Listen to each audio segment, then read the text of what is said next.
اب ذرا بتاؤ عقل کہے گی یہاں پر سے جب اڑیں گے آسمان پہ جائیں گے تو بیچ میں نہ ہوا ہے نہ پانی نہ خلا، اور انسانی زندگی کے لیے یہ تین چیزیں ضروری، ہوا پانی ہے نا. تو سائنس کہے گی یہ کیسے ہو سکتا ہے، کیسے جائیں گے، برف کا، آگ کا، کرے، نار، یہ سب تیار ہو.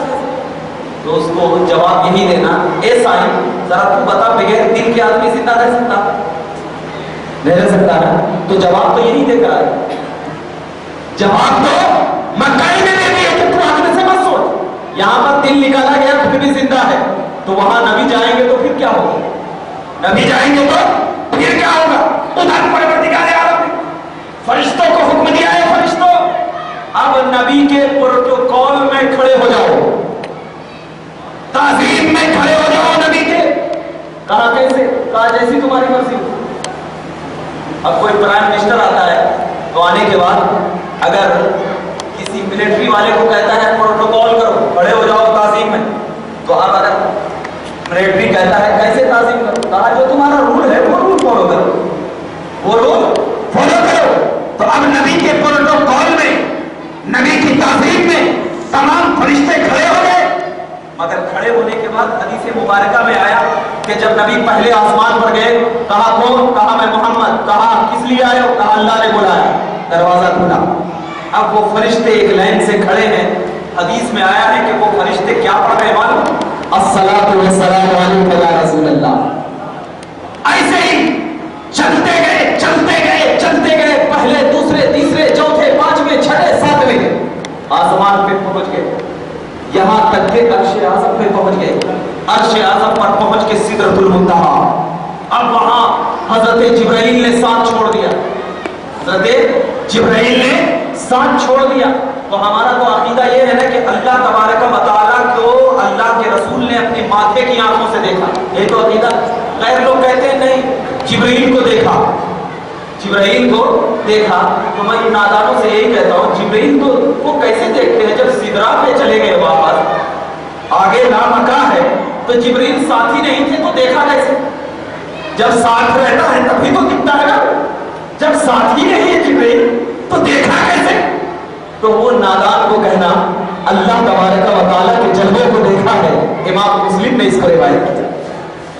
امام مسلم نے کہا کیسے؟ تو میں ان سے سوال کرتا ہوں کیا خدا کو دیکھنا ممکن ہے کہ نہیں؟ ہے نا؟ اگر بولیں گے نہیں تو پھر میں حدیث دوں گا کہ جو مومن ہوگا نا، مومن جنت میں خدا کا دیدار کرے گا، جنت میں خدا کا دیدار کرے گا. صحابہ نے پوچھا یا رسول اللہ کیسے دیدار کرے گا؟ تو اللہ کے رسول نے فرمایا جیسے تم 14ویں رات کا چاند دیکھا کرتے ہو ویسے ہی خدا کو دیکھ لو گے، ویسے ہی خدا کو دیکھ لو گے. تو اب جس پر ایمان لایا، نبی پر ایمان لایا، اللہ پر ایمان لایا، تو جس پر ایمان لایا، تو جس کی وجہ سے ہم خدا کو دیکھ سکتے ہیں، تو کیا وہ خدا کو نہیں دیکھ سکتا؟ وہ خدا کو نہیں دیکھ سکتا، مالک جنت خدا کو نہیں دیکھ سکتا. اب یہی دیکھیے جبرائیل نے ساتھ چھوڑ دیا، اللہ کے نبی صلی اللہ علیہ وسلم آگے گئے. آگے جانے کے بعد لامکاں پہنچے. اب یہاں پر ایک پوائنٹ دے رہا ہوں، اللہ تبارک و تعالیٰ نے نبی کریم کو مکہ سے بلایا، مکہ سے بلایا. دیکھیں مکہ جو ہے یہ سینٹرل ہے پوری دنیا کا، مکہ سے بلایا. مکہ سے مسجد اقصیٰ گئے، ساتوں آسمان پہ. اب مکہ سے جب مسجد اقصیٰ پہنچے تو نبی اوپر زمین نیچے. دیکھیے گا ذرا عقیدہ دے رہا ہوں، ذہن میں رکھیے گا. نبی اوپر زمین نیچے، آسمان پہ گئے نبی اوپر آسمان نیچے، دوسرے آسمان پہ گئے نبی اوپر آسمان نیچے. ایسے ہی ساتویں پانچویں چھٹے ساتویں سب نبی کے قدموں پہ. جنت کے اوپر سے گزرے، جنت نیچے نبی اوپر. جہنم کے پاس سے گزرے، نبی اوپر جہنم نیچے. یہاں تک کہ سدرۃ المنتہا نیچے نبی اوپر. اللہ کا عرش نیچے نبی اوپر. یہاں تک کہ لامکان نیچے نبی اوپر. کعبہ قوسین نیچے نبی اوپر. تو مطلب کیا ہے؟ اے محمد عربی، جب میں نے تیرے نور کو پیدا کیا اور اللہ کے نبی نے